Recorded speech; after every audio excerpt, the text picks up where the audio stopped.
হাঙ্গর মাছের শুটকির সাথে আজকে টক ফল রান্না করেছি। এটা খেতে বেশ মজা, সাথে হচ্ছে কি খুবই ইজি ভাবে রান্না করা যায়। সাথে মশলা জার, লবণের জার নিয়েছি, যেগুলো আপনারা খুবই পছন্দ করেন। আজকে হচ্ছে কি আমি শেয়ার করব যে এগুলো আমি কোথায় থেকে নিয়ে থাকি। হ্যালো সবাইকে, কেমন আছেন সবাই? আজকে রান্না করব হচ্ছে কি টক ফল, তাও আবার হাঙ্গর মাছের শুটকি দিয়ে। অনেক দিন পর এই তরকারিটা রান্না করতেছি। এই রান্নাটা করতে খুবই ইজি, আমি ইজি ভাবে রান্না করব।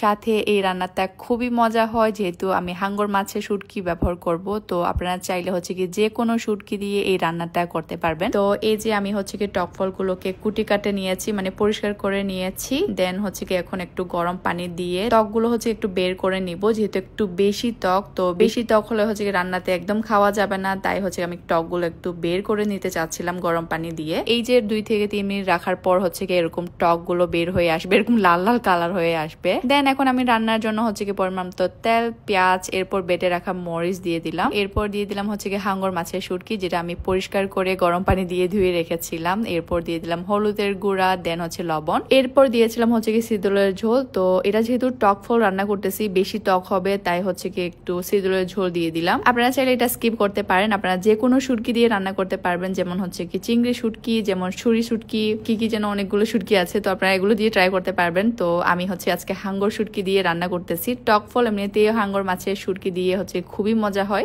এই তো আমার সবকিছু কষানোর পর এখন অল্প পরিমাণে হচ্ছে ঝোল দিয়ে দেন হচ্ছে একটু ঢাকনা দিয়ে রেখে দিলেই হয়ে যাবে আমার টক ফল রান্না। এই টক ফল রান্না করতে খুবই ইজি, সাথে খেতে খুবই মজা হয়। আপনারা কারা কারা খেয়েছেন বা হচ্ছে কারা কারা খেয়ে থাকেন বা কে কে খান নাই, প্লিজ আমাকে জানান। আমার তো খুবই ভালো লাগে, মানে হচ্ছে এক কথায় একদম 10-এ 10। আচ্ছা যাই হোক, আমার রান্না বান্না শেষ, একটু পরে খেতে বসবো। তার আগে চলেন বড় একটা আনবক্স করি, মানে আনবক্সিং করা যাক। আপনারা প্রায় আমাকে জিজ্ঞেস করেন যে লবণের জার, সাথে হচ্ছে কি মশলা জার, এগুলো আমি কোথা থেকে নিয়েছি, এগুলো সবকিছু আজকে বলবো। এই যে আজকে হচ্ছে কি 3টা মশলা জার নিয়েছি। মশলা জার না, এগুলো সবকিছু রাখতে পারবেন। তো আমি অলরেডি ইউজ করতেছি লবণের জার একটা, আবার হচ্ছে কি আজকে 3টা নিয়েছি। এগুলো হচ্ছে কি আমি আমার কাজের জন্য লাগাবো, যেমন যে কোনো কিছু আমি রাখবো। সাথে নিয়েছি হচ্ছে কি একটা ডেটক্স বোতল, যেটা আমার খুবই প্রয়োজনীয় জিনিস। তো আপনারা যারা হচ্ছে কি ডেটক্স ওয়াটার খেতে পছন্দ করেন, তো আপনারা এটা ইউজ করতে পারেন। এছাড়া নিয়েছি একটা পেপার ক্রাশার, এটা আমার খুবই প্রয়োজনীয় জিনিস।